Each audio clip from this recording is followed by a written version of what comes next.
Salut tout le monde et bienvenue dans cette nouvelle revue de presse. On démarre avec l'actualité espagnole.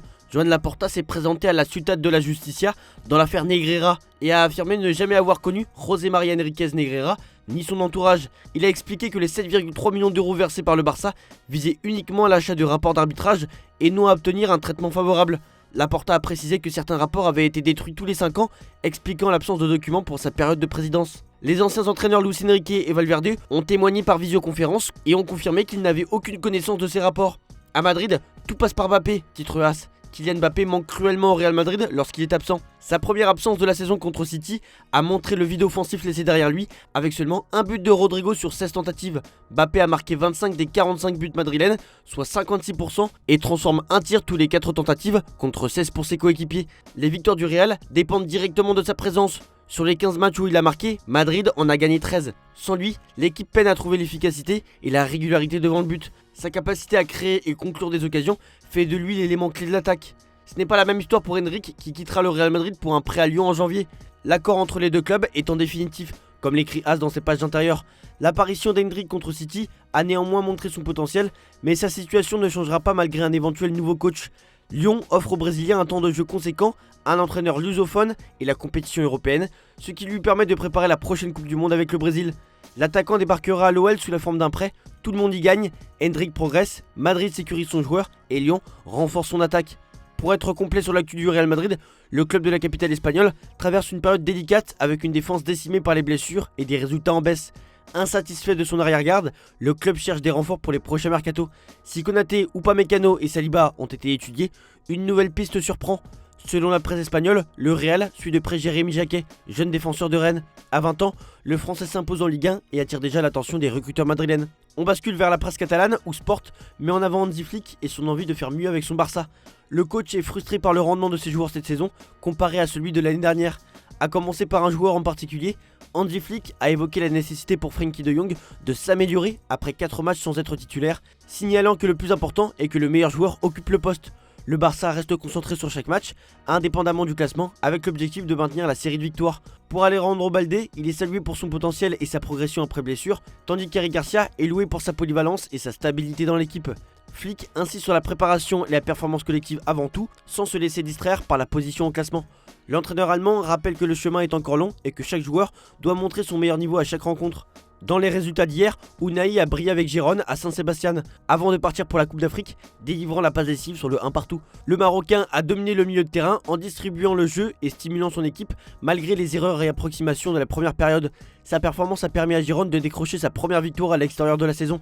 Les ajustements tactiques de Michel Sanchez ont accentué son influence et offrent plus de mobilité et de contrôle dans le jeu.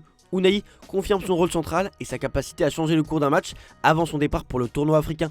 Lionel Messi a provoqué un véritable chaos lors de sa venue en Inde. Sa présence était liée à une tournée promotionnelle de 3 jours, mais rien ne s'est passé comme prévu. Son passage était très attendu par ses admirateurs, notamment Calcutta, où des dizaines de milliers de supporters s'étaient massés ce samedi au Salt Lake Stadium.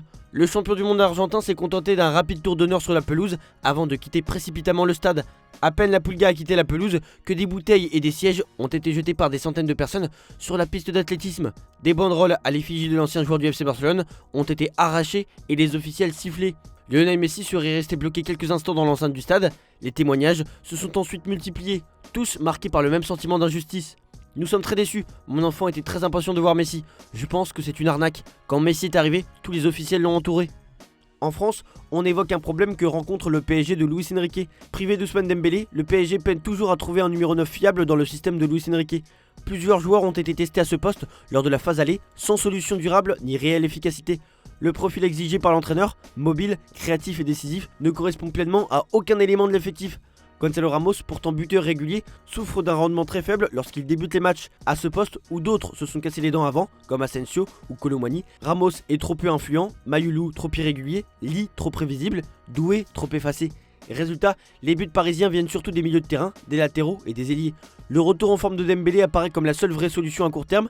Malgré ce manque, le PSG ne prévoit pas de recruter un avant-centre lors du mercato. Dans le Parisien, on s'interroge sur un autre poste, celui du gardien de but. Matvei Safonov, plus qu'un intérim, le gardien russe pourrait jouer son 3e match d'affilée. Mais ça ne remettrait pas en cause le statut de chevalier dans la hiérarchie, même si Safonov a enchaîné 2 clean sheets entre Rennes et Bilbao. Luis Enrique a expliqué qu'il faisait confiance en ses 3 gardiens.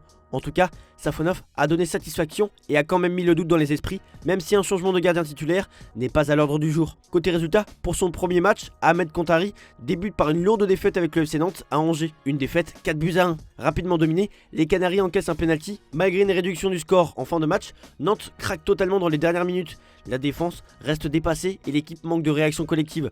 Nantes reste 17ème et la crise se confirme. Le journal de l'équipe souhaite bon courage à Kantari. Ce n'est pas pour taper sur qui que ce soit, mais on n'a pas vu une équipe qui voulait se maintenir. Sincèrement, il va falloir du monde, a déclaré l'expérimenté Anthony Lopez, gardien de Nantes, après le match. Pour le Figaro, il n'y a pas eu de choc psychologique pour le FC Nantes après son changement d'entraîneur. On termine avec Zuriko Davidashvili qui pourrait quitter la SSE dès cet hiver, après un été où son départ avait été bloqué. Auteur de 6 buts et une passe décisive, le Géorgien reste l'un des hommes forts de Saint-Etienne. Et selon nos informations, le Beşiktaş a déjà avancé sur son dossier et pousse pour le recruter en janvier. Les Verts, désormais à l'écoute, attendent une offre satisfaisante. Un autre club européen surveille aussi la situation. On file en Angleterre avec le Daily Mail qui se pose des questions sur l'avenir de Mo Salah. C'est quoi la suite pour le roi du COP? Après avoir été écarté du groupe contre l'Inter en Ligue des Champions, Salah a été rappelé par Slot pour le match du jour. On le sait, Mohamed Salah traverse une période tendue à Liverpool après un clash médiatique avec Arne Slot qui a fragilisé sa relation avec le club. Une discussion récente entre les deux hommes a permis d'apaiser la situation, sans pour autant régler tous les désaccords. Liverpool ne souhaite pas vendre sa star et compte sur un contrat récent pour calmer les rumeurs. Salah reste attaché au club et à sa vie en Angleterre, même si l'Arabie Saoudite demeure une option crédible à moyen terme. En Égypte, le soutien autour de Salah est massif à l'approche de la CAN.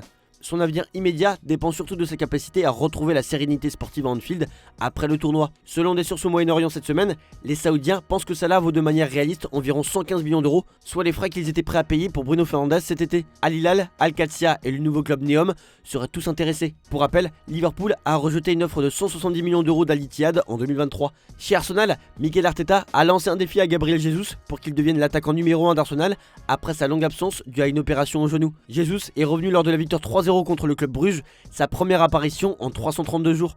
Arteta a confirmé qu'il ne prévoyait pas de le vendre en janvier et estime que le Brésilien peut apporter beaucoup à l'équipe. Victor Gyökeres et Kai Havertz restent indisponibles pour le moment. Gyökeres a fait d'ailleurs l'objet de critiques, donc beaucoup se sont divisés sur les débuts de l'attaquant dans le nord de Londres, et ce, malgré des efforts de sa part.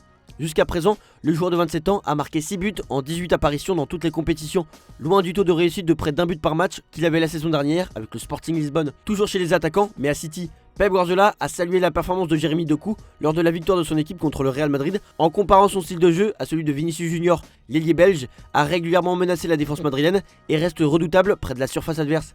Guardiola a expliqué que Doku excelle sur les 5 premiers mètres et peut créer des espaces décisifs si ses coéquipiers lui donnent le ballon. Savigno reste meilleur sur de longues distances, mais Doku peut déstabiliser n'importe quelle défense. On termine cette revue de presse avec l'offre qu'a reçue la Juve. Le géant de la crypto, Teaser, déjà actionnaire à 11,5% de la Juve, a soumis une offre contraignante pour acquérir 65,4% du club, valorisant l'entreprise à 1,4 milliard d'euros, dont 300 millions d'euros de dette, avec 1 milliard prévu pour de futurs investissements. L'offre fixe le prix à 2,66 euros par action, soit une prime de 20,7% par rapport au cours officiel, mais reste inférieure à la valorisation boursière actuelle du club. Paolo Ardoino, PDG de Teaser, a souligné que l'objectif était de soutenir le club et de renforcer son avenir. La famille Agnelli et le conseil d'administration ont cependant confirmé qu'ils n'ont pas l'intention de vendre pour le moment. L'offre restera sur la table jusqu'au 22 décembre, laissant le temps à la direction de décider.